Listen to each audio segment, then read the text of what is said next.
I'm trying to walk around and he keeps spinning. Where you going, fella?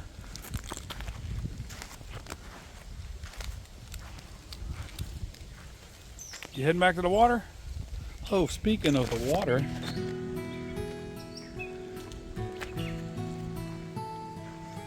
isn't that nice?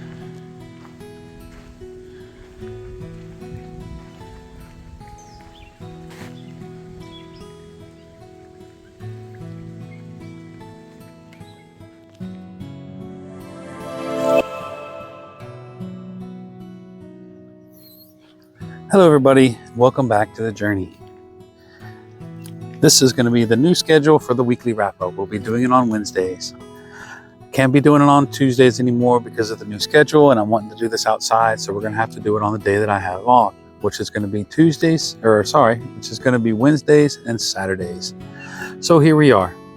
It's been a rough day so far, but hopefully we can finish it on a high note.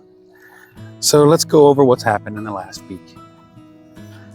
I know the big question in most people's heads, everybody's wondering a little bit more details on the trip to Raleigh to hang out with Chuck Stacks. Well, if you missed it, I did put up a little video showing some of the things that we did. We didn't get to film in many places, but one of the places, which was Rare Coins of Raleigh, did allow us to film inside. So all that footage is on my video from last week. So head over there and check that out. But today in this one, we're going to show you the actual items that I picked up. And we will start off with this 1 ounce bar. The first time I saw one of these was actually on one of Chuck Stack's videos. It is a state bar, and this one is for the state of North Carolina. And of course, since I do live in North Carolina, I was hoping to get my hands on one. So when we found one, I was more than happy to get it. Next thing, the little stand up here is going to be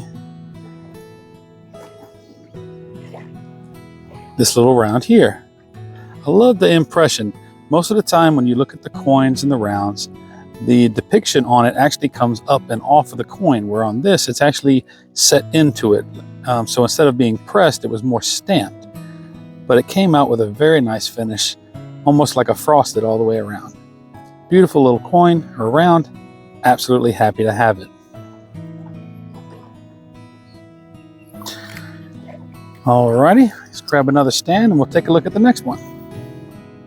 And that next one is going to be the Chinese Panda. And I know a lot of folks will be saying, well, wait, Chinese Pandas aren't an ounce of silver.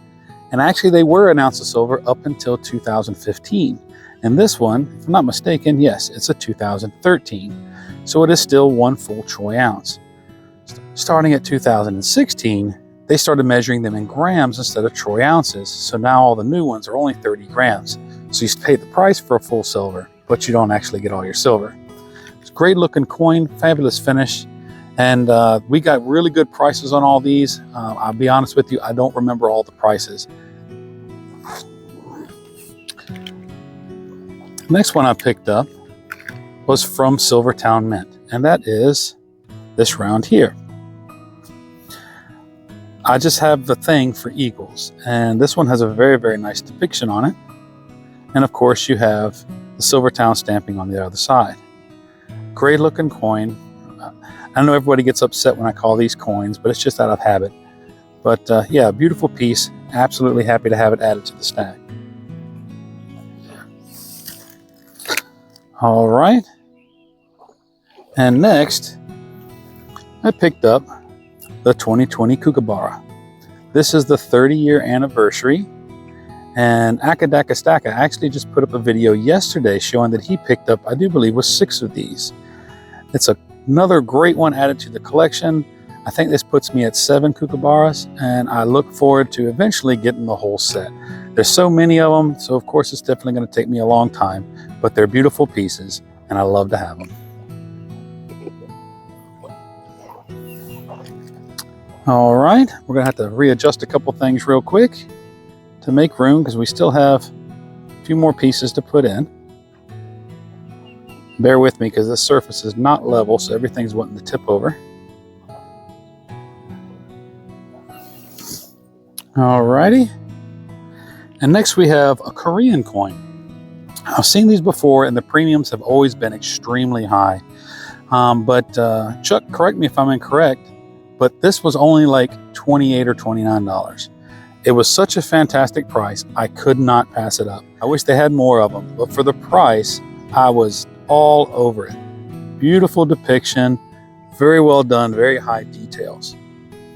I would love to get all of these, but again, they're usually extremely high premiums, so I stay away from them. But when I saw this one for the price, I absolutely had to have it. And so yet again, it's another great one added to the stack. And from the trip, there was one more piece. This one is the one that caught me the most. I was expecting this, again, a silly high premium on it because it is a hand-poured piece. I'm not sure who made it, but I'll show you the mint mark or the maker's mark, and maybe one of you can tell me. And we'll start off with that mark. And that is a BYB, and it is depicted with bones. So if anybody's familiar with that, just reach out to me and let me know, because I'd like to have a little more information. But as you can see, this is kind of a bowl shape, and it does depict the little dragon here on the face. This is a gorgeous piece. Everybody knows it's always great to get your hands on something that is handmade, and whoever did this one did a fantastic job. It's absolutely gorgeous. And again, I do believe I got that for bullion price. Let's tilt this down so y'all can see a little bit more. There was also a few pieces of copper, and I just got those for giveaway. But that was everything that I picked up on our trip to Raleigh. It was a wonderful day. I do look forward to going out and hanging out with him again.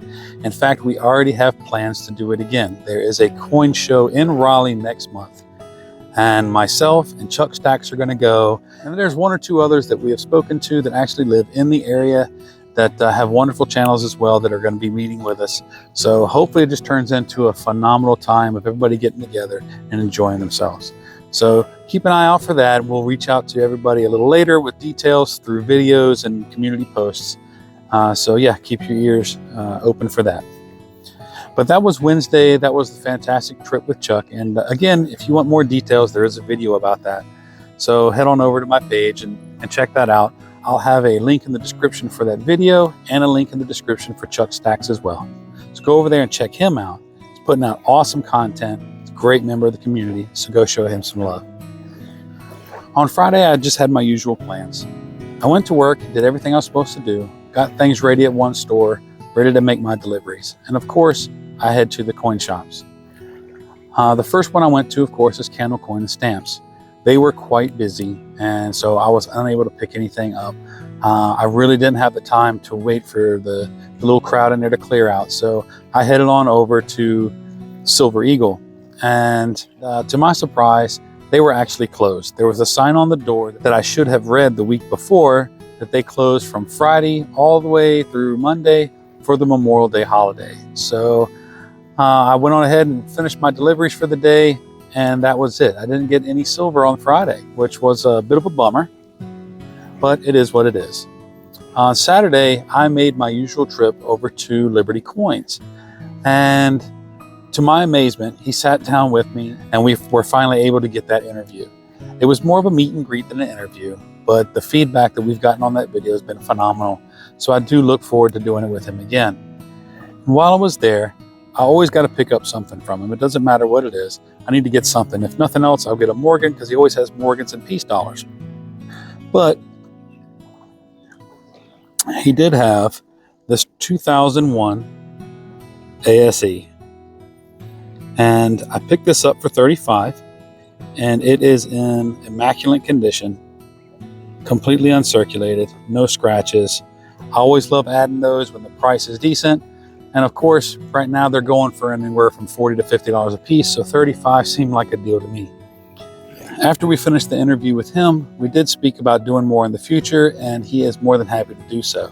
So hopefully this weekend when I go and see him, we can get something worked out so we can do another formal video with him and get that out for all of you to see. Monday, I went back to work, and I was hoping to swing back by the two coin shops. And I wasn't thinking about the fact that it was Memorial Day, and of course they were both closed. So as you can tell from my normal coin shops, I didn't collect anything.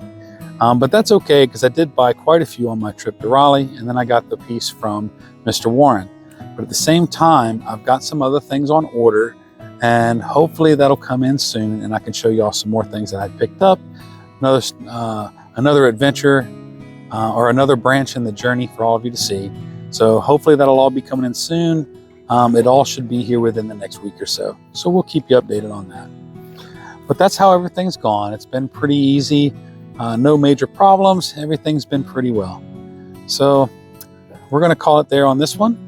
If y'all have any questions, leave a comment down below and I'll get back to you, because I always reply to my comments.